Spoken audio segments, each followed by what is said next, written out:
Friends अस्सलाम वालेकुम। मैं एम के शब्बीर आप सबका खैर मकदम करता हूं और हाजिर खिदमत हूं जेटेड के एक और नए वीडियो के साथ।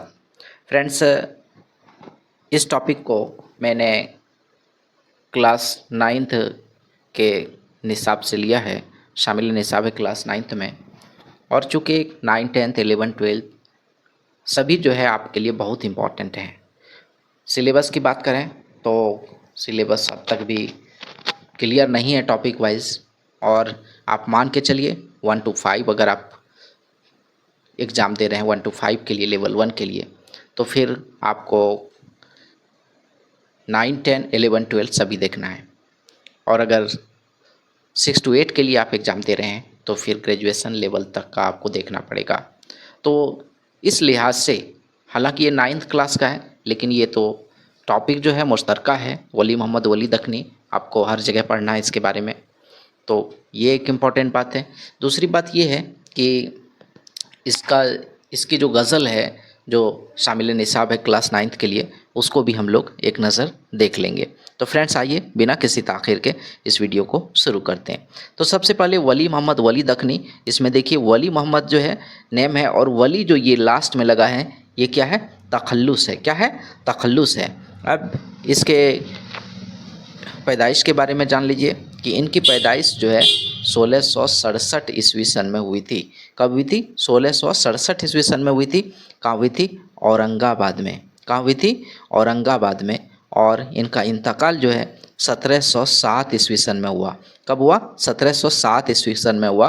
कहाँ हुआ? अहमदाबाद में। तो याद रखिएगा फ्रेंड्स कि वली मोहम्मद वली दखनी साहब की पैदाइश जो है 1667 ईस्वी सन में औरंगाबाद में हुई, और इनका इंतकाल 1707 ईस्वी सन, जबकि वो 40 बरस के थे, 1707 ईस्वी सन में अहमदाबाद में हुआ।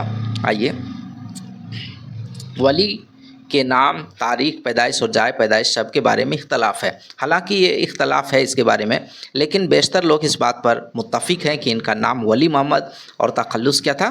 वली था। इनके नाम पर भी इत्तफ़ाक़ पूरी तरह से नहीं है, इख्तलाफ है नाम पर भी, लेकिन बेशतर लोग जो है इस बात से इत्तफ़ाक़ रखते हैं कि नाम इसका वली मोहम्मद था और वली जो है इनका तखल्लुस था।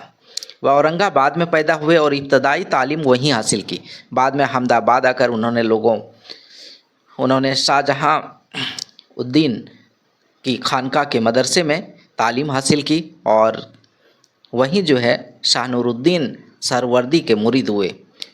वली ने फ़ारसी अल्फाज और अंदाज़ बयान की आमेज़श से एक नया रंग पैदा किया। वली के कलाम का ये नया रंग ना सिर्फ़ इनकी मकबूलियत का बास बना, बल्कि इस ज़माने के दिल्ली के शोरा ने भी उसका असर कबूल किया, और वह भी उसी अंदाज़ में शायरी करने लगे। जो दिल्ली के शोरा थे उन्होंने भी असर कबूल कर लिया। वली के असर से दिल्ली में उर्दू शायरी का चलन आम हुआ, जो आगे चलकर रोज़ बरोज़ तरक्की करता गया। वली का इंतकाल कहाँ हुआ? अहमदाबाद में, मैंने बता दिया पहले। वली अपने ज़माने के सबसे बड़े शायर थे। उन्होंने उर्दू शायरी की तकरीबन तमाम असनाफ़ में सलाहियत के जौहर दिखाए हैं। वली से पहले कसीदा और मसनवी का रिवाज ज़्यादा था। वली ने गज़ल को अव्वलियत देकर उर्दू शायरी को एक नया मोड़ दिया। इससे पहले क्या था? कसीदा और मसनवी का रिवाज था, लेकिन वली वो पहले शायर थे जिन्होंने गज़ल को आम कर दिया। इनकी गज़लों में ख़याल की नुदरत और बयान की लताफत पाई जाती है। उन्होंने अपनी गज़लों में हुस्न व इश्क के मज़ामीन के साथ साथ तसव्वुफ़ व मार्फत को भी जगह दी। याद रखिएगा, तसव्वुफ़ को बहुत अहम जगह दिया है वली साहब ने। इश्किया वारदात व कैफ़ियत के बयान में सुरूर मस्ती का अंदाज़ पाया जाता है। वली महबूब के हुस्न के दाखिली असरात के साथ साथ उनके खारजी औसाफ का बयान बड़े पुरलुत्फ़ और दिलकश अंदाज में करते हैं। वली के ज़बान में एक ख़ास मिठास है जो हिंदी, देसी और फ़ारसी के अल्फाज को तवाज़न के साथ इस्तेमाल करने से पैदा हुई है। आइए फ्रेंड्स, अब देख लेते हैं जो शामिल निसाब गज़ल है वली साहब की, वली मोहम्मद वली दखनी साहब की। एक बार और आप याद कर लीजिए कि वली मोहम्मद वली साहब की जो पैदाइश है 1667 ईस्वी सन में हुई। कहाँ हुई? औरंगाबाद में। और 1707 ईस्वी सन में इनका इंतकाल हुआ। कहाँ? अहमदाबाद में। वली मोहम्मद इनका नाम था और वली इनका तखल्लुस था।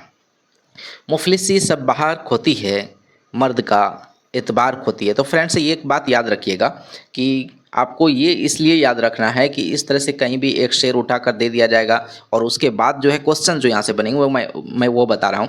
उसके बाद ये पूछा जाएगा कि किस शायर का है, या फिर आपको किसी शेर का जो है एक मिसरा आपको दे दिया जाएगा और दूसरे मिसरे के लिए 4 ऑप्शन दिए रहेंगे। उनमें से आपको जो सही दूसरा मिसरा होगा उस शेर का, तो वो आपको चूज करना पड़ेगा। तो इसलिए इसको भी ज़हन में रखें।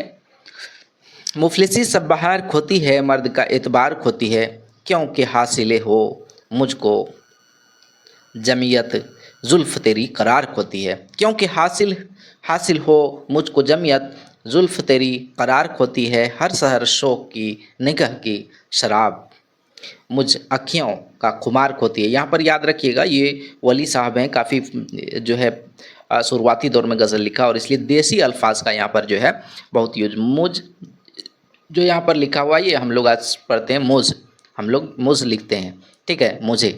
तो इसी तरह से जो है अखियाँ, आँख लिखते हैं हम लोग, निगाह मुझ अखियों का खुमार खोती है, क्योंकि मिलना सनम का तर्क करूं, क्योंकि मिलना सनम का तर्क करूं, दिल बरी इख्तियार खोती है, ए वली आप इस पर ही रुकी। ए वली यहाँ पर तखल्लुस जो है ये मक्ता का शेर है और मक्ता के शेर में शायर अपना तखल्लुस बयान करता है। तो ए वली यहाँ क्या है, तखल्लुस है। ए वली इस पर ही रूह की मुझ सीने का गुबार खोती है। और ये पहला जो शेर है ये मतला का शेर कहलाता है। आप जानते हैं कि पहला शेर जो है गज़ल का मतला का शेर कहलाता है, जिसमें क्या होता है, हम रदीफ़ और हम काफिया भी और हम रदीफ़ भी दोनों होता है। जैसे यहाँ पर आपका बहार है और इख्तियार है, एतबार है, सॉरी, बहार है और एतबार है, ये क्या हो गया, हम काफिया हो गया। क्या हो गया, हम काफिया हो गया। और खोती है, यहाँ भी खोती है, यहाँ भी खोती है, ये हम रदीफ़ अल्फाज हो गए, हम रदीफ़ हो गए। तो काफ़िया और रदीफ़ भी आपने समझ लिया। और अगर किसी गज़ल में पहला शेर तो जो है मतला होता ही है, फिर से मतला आ जाए तो क्या कहेंगे, मतले सानी या हुस्ने मतला कहेंगे।